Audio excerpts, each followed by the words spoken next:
اب اگلا کوشچن ذہن میں یہ پیدا ہوتا ہے کہ یہ برکت کیسے پیدا ہو سکتی ہے؟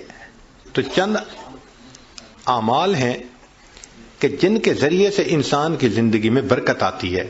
ذرا توجہ سے سن لیجئے. ان میں سب سے پہلے ہے تقوی بھری زندگی گزارنا، گناہوں سے بچنا، نیکوکاری کی زندگی گزارنا، معصیت سے خالی زندگی گزارنا، اس کو تقوی کہتے ہیں. احتیاط والی زندگی، ہماری زبان میں کہتے ہیں نا to be on the safe side, English میں کہتے ہیں اور یہ to be on the safe side. تو شریعت کے دائرے میں to be on the safe side رہ کر زندگی گزارنا، اس کو تقوی کہتے ہیں. اللہ تعالیٰ فرماتے ہیں وَلَوْ أَنَّ أَهْلَ الْقُرَىٰ آمَنُوا وَاتَّقَوْا لَفَتَحْنَا عَلَيْهِمْ بَرَكَاتٍ مِّنَ السَّمَاءِ وَالْأَرْضِ. اگر یہ بستی دیسوں والے ایمان لاتے، تقوی اختیار کرتے، ہم آسمان سے برکتوں کے دروازوں کو کھول دیتے. تو اس سے برکت آتی ہے. تو سب سے پہلا کام گناہوں سے بچنا، نیکی کی زندگی اختیار کرنا، اس سے انسان کی زندگی میں برکتیں آ جاتی ہیں. دوسری چیز اللہ کا ذکر کثرت کے ساتھ کرنا. اللہ کا ذکر کثرت کے ساتھ کرنا. کیوں؟ اللہ کی ذات بھی برکت والی اور اللہ کا نام بھی برکت والا. دلیل قرآن عظیم الشان میں سے اللہ تعالیٰ فرماتے ہیں تبارک الذی بیدہ الملک، برکت والی ہے وہ ذات جس کے ہاتھ میں ہے ملک. تو ذات بھی برکت والی ہوئی. اور پھر فرمایا تبارک اسم ربک، برکت والا نام ہے تیرے رب کا. تو ذات بھی برکت والی اور اس کا نام بھی برکت والا. اس لیے ہمیں چاہیے کہ ایک تو اللہ کا ذکر کثرت سے کریں تاکہ زندگی میں برکت آئے، اور دوسرا یہ کہ ہر اچھے کام کی ابتدا بسم اللہ سے کریں. بعض مفسرین نے لکھا ہے کہ اسم جو لفظ ہے نا، اس کے کئی معنی ہیں عربوں میں. ایک اس کا معنی ہے نام، تو بسم اللہ کا معنی بنے گا اللہ کے نام کے ساتھ. اب یہ ترجمہ اکثر ہم پڑھتے بھی ہیں اور جانتے بھی ہیں. لیکن اسم کا ایک اور بھی معنی ہے عربوں میں، وہ ہے برکت. تو اگر وہ معنی لیں تو بسم اللہ کا ترجمہ بنے گا اللہ کی برکت کے ساتھ. اور اب مجھے یاد آتا ہے کہ ہماری نانی دادی جو بوڑھی عورتیں تھیں نا، وہ اٹھتے بیٹھتے اللہ دی برکت نال، اللہ دی برکت نال، یعنی کسی نے ان کو بسم اللہ کا ترجمہ سکھایا تھا. تو اٹھتے بیٹھتے اللہ کی برکت کے نال ساتھ یہ کہتے اللہ کی برکت. تو بسم اللہ کو کثرت سے پڑھنا. گاڑی کا دروازہ کھولیں تو بسم اللہ پڑھ کے، چابی لگائیں تو بسم اللہ پڑھ کے، سٹارٹ کریں بسم اللہ پڑھ کے. کوئی بھی اچھا کام بسم اللہ پڑھتے رہیں. جس کام پر بسم اللہ پڑھیں گے اللہ اس کام میں برکتیں داخل کر دیں گے. ایک حدیث پاک میں ہے کہ میرا نام برکت والا ہے اور جس کام میں میرے نام کو پڑھا جائے گا میں اس کام میں برکتوں کو شامل فرما دوں گا. تو بسم اللہ ہم اپنی زندگیوں میں نہیں پڑھتے زیادہ. آپ غور کریں، ہماری کوتاہی ہے. ہماری کوتاہی ہے کہ ہم اس کی برکت سے فائدہ نہیں. ہمیں نہ تعویذوں والوں کے پیچھے بھاگنا پڑے گا، نہ عملیات والوں کے پیچھے بھاگنا پڑے گا، نہ کسی اور کے پیچھے جانا پڑے گا. ایک بسم اللہ کی اپنی زندگی میں کثرت شروع کر دیں، اللہ تعالی ہر چیز میں برکتیں عطا فرما دیں گے. آپ اس کو تجربہ کر کے دیکھیے. سبحان اللہ، کیا برکتوں کا سمندر ہمارے پاس ہے اور ہم ادھر ادھر بھاگے پھر رہے ہوتے ہیں. یہ تو ایسا ہی ہوا کہ انسان دریا کے کنارے ہو اور پیاسا مر رہا ہو. تو ایک تقوی سے برکت آتی ہے اور دوسری اللہ کے ذکر سے، اللہ کے نام سے، بسم اللہ کو مختلف اوقات میں کاموں سے پہلے پڑھنے سے انسان کے عملوں میں، کاموں میں برکت آ جاتی ہے.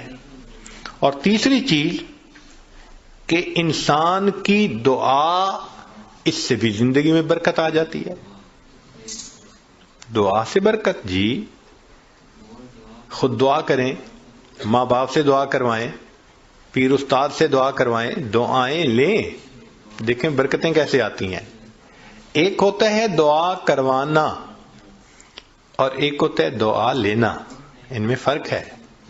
آج ہم سب لوگ دعائیں کرواتے پھرتے ہیں، اور دعائیں لینا یہ ہوتا ہے کہ انسان اتنا اچھا بنے، نیک بنے کہ اس کا چہرہ دیکھ کے ماں باپ کے دل سے دعا نکلے، پیر استاد کے دل سے دعا نکلے، دوست کے دل سے دعا نکلے، یہ ہوتا ہے دعائیں لینا۔ بیوی بچوں کے دل سے دعا نکلے۔ کیا ہم ایسے ہیں کہ ہمیں دیکھ کے کسی کے دل سے دعا نکلے؟ ہوک تو نکلتی ہوگی جو ہم ستاتے ہیں بیوی کو، یا ستاتے ہیں بچوں کو، یا اپنے ساتھیوں کو، تو ہمیں دیکھ کے لوگوں کے دل سے ہوک تو نکلتی ہوگی کہ اس نے ہمارے ساتھ کتنا برا کیا۔ کاش کہ ہم دعائیں لینے والے بنتے ہیں۔ دعا سے برکت، ذرا سنیے۔ ابو ہریرہ رضی اللہ عنہ نبی علیہ السلام کی خدمت میں حاضر ہوئے۔ اے اللہ کے حبیب صلی اللہ علیہ وسلم، میں باتیں آپ کی سنتا ہوں، بھول جاتا ہوں۔ تو نبی علیہ السلام نے دعا دی، ایسی دعا ملی کہ فرماتے ہیں اس کے بعد میں بات سنتا تھا، مجھے بات بھولتی ہی نہیں تھی۔ انس رضی اللہ عنہ نے نبی علیہ السلام کی خدمت کی 10 سال۔ نبی علیہ السلام نے ایک مرتبہ دعا دے دی، اے اللہ اس کے رزق میں، عمر میں، اولاد میں برکت عطا فرما دے۔ فرماتے ہیں اللہ نے میرے رزق میں اتنی برکت دی کہ لوگوں کے پھلوں کا باغ تھا تو سال میں 1 مرتبہ پھل دیتا تھا، اور میرا پھلوں کا باغ سال میں 2 مرتبہ پھل دیتا تھا۔ اور فرماتے ہیں کہ اتنی میری آمدنی تھی کہ میں لکڑی کاٹنے والے کلہاڑے سے سونے کی ڈلیوں کو توڑا کرتا تھا۔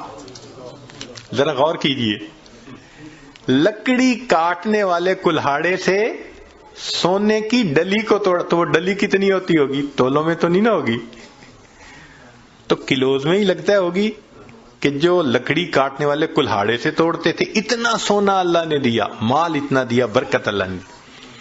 فرماتے ہیں کہ اولاد میں اللہ نے اتنی برکت دی کہ 100 سے زیادہ پوتے پوتیاں، نواسے نواسیاں میں نے اپنی آنکھوں سے دیکھے۔ 100 سے زیادہ۔ اللہ اکبر کبیر، اللہ نے برکت دے دی۔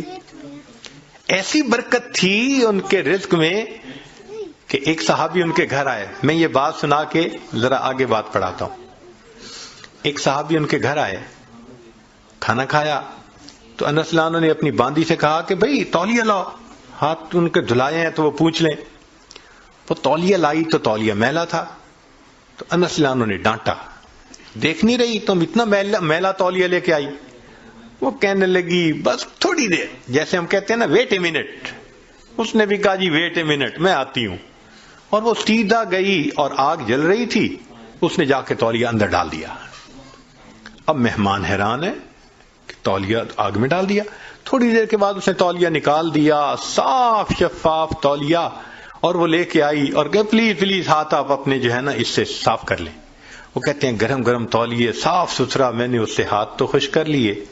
میں نے انس رضی اللہ عنہ کی طرف دیکھا تو پوچھا یہ کیا معاملہ ہے؟ تو انس رضی اللہ عنہ مسکرائے، کہنے لگے اصل میں میرے پاس ایک مرتبہ اللہ کے حبیب صلی اللہ علیہ وسلم تشریف لائے تھے، میں نے آپ کو کھانا کھلایا تھا اور ان کو ہاتھ خشک کرنے کے لیے تولیہ دیا تھا۔ جب سے اس تولیے کو میرے آقا صلی اللہ علیہ وسلم نے چھوا ہے، آگ اس کو اب جلانے سے باز آ گئی ہے۔ یہ میلا ہو جاتا ہے، ہم تنور میں ڈالتے ہیں، آگ میل کچیل کھا لیتی ہے، صاف تولیہ ہم باہر نکال لیتے ہیں۔ تو بھائی انہوں نے خدمت کی، اللہ کے حبیب صلی اللہ علیہ وسلم نے دعا دی۔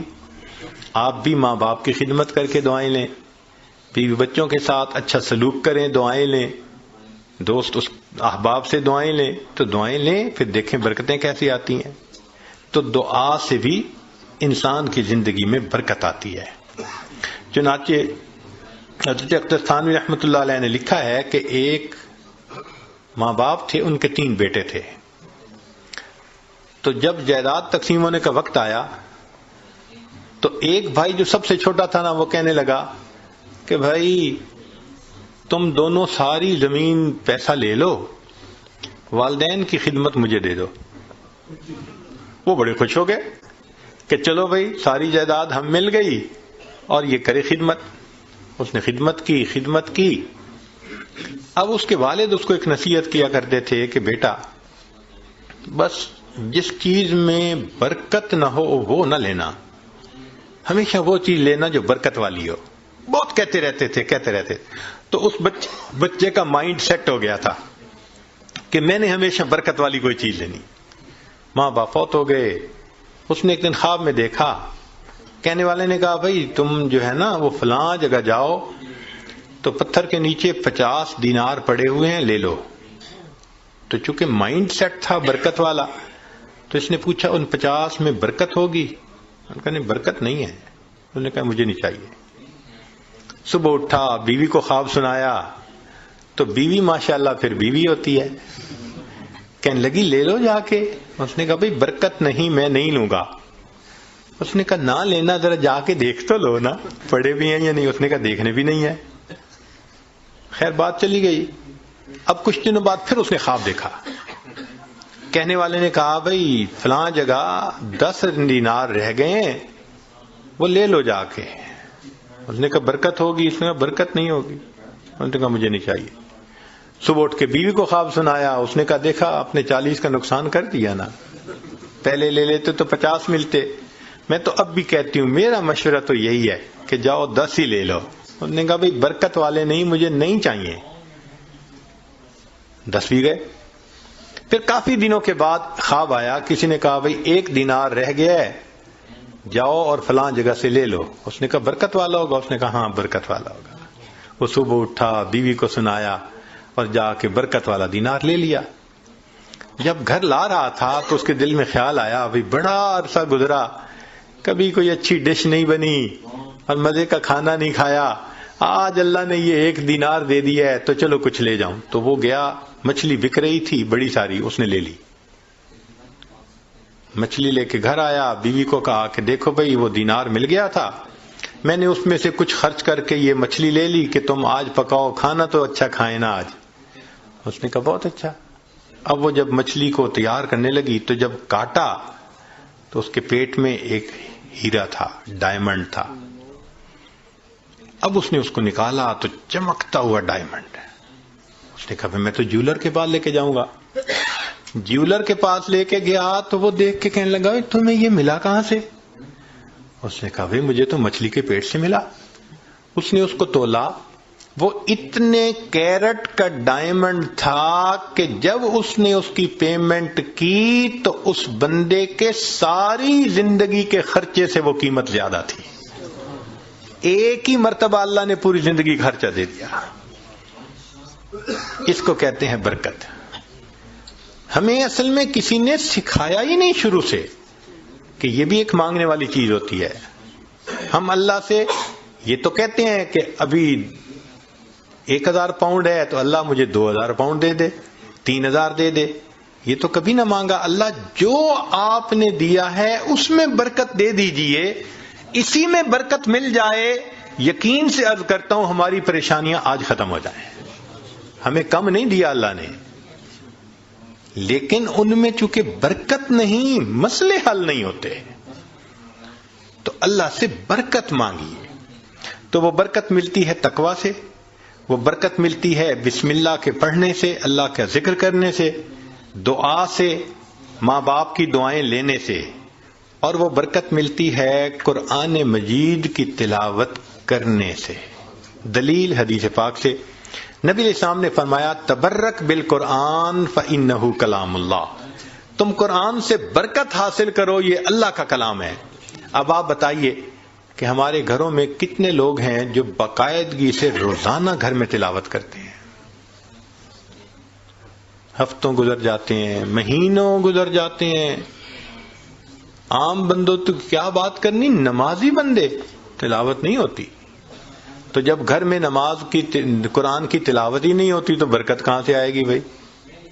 تو اس کی روزانہ گھر میں تلاوت، بھلے سورہ یاسین پڑھ لیں، سورہ الرحمن پڑھ لیں، آخری 10 سورتیں پڑھ لیں، مگر بس آج ایک کمٹمنٹ کر لیں دل میں، ہمارے گھر میں ڈیلی قرآن مجید کی تلاوت لازمی ہے. جس طرح گھر میں کھانا روز پکتا ہے نا، اسی طرح یہ روحانی کھانا بھی روز پکنا چاہیے، روز قرآن کی تلاوت ہونی چاہیے. تو قرآن مجید کی تلاوت سے برکت ہے. بیوی بھی پڑھے، بچے بھی پڑھیں، میاں بھی پڑھے، دیکھو برکتیں کیسے آتی ہیں. اور آخری چیز کہ فرمایا کہ حج اور عمرہ کرنے سے زندگی میں برکت آتی ہے. اللہ تعالیٰ اپنے گھر کے بارے میں فرماتے ہیں مبارکن ہدی للعالمین. تو مبارکن کا کیا مطلب ہوتا ہے؟ برکت والا گھر ہے. اسی لیے نبی علیہ السلام کی خدمت میں اگر کوئی رزق کی تنگی کا کہتا تھا نا، تو نبی علیہ السلام فرماتے تھے جاؤ حج یا عمرہ کر کے آؤ. اور ایک حدیث پاک میں ہے بار بار حج یا عمرہ کرنا انسان کے رزق کی تنگی کو ختم کروا دیتا ہے. تو ظاہرہ تو لگتا ہے کہ اس کے اوپر 1000 پاؤنڈ لگیں گے، مگر اخلاص کے ساتھ اگر کرے تو یہ نہیں پتہ چلتا کہ بھئی 10 کے بدلے اللہ تعالی 10,000 واپس دے دیں گے. تو ان اعمال سے برکت بڑھتی ہے. ہم ان اعمال کو اپنائیں تاکہ اللہ رب العزت ہمیں برکتیں عطا فرمائیں. لا الہ الا اللہ لا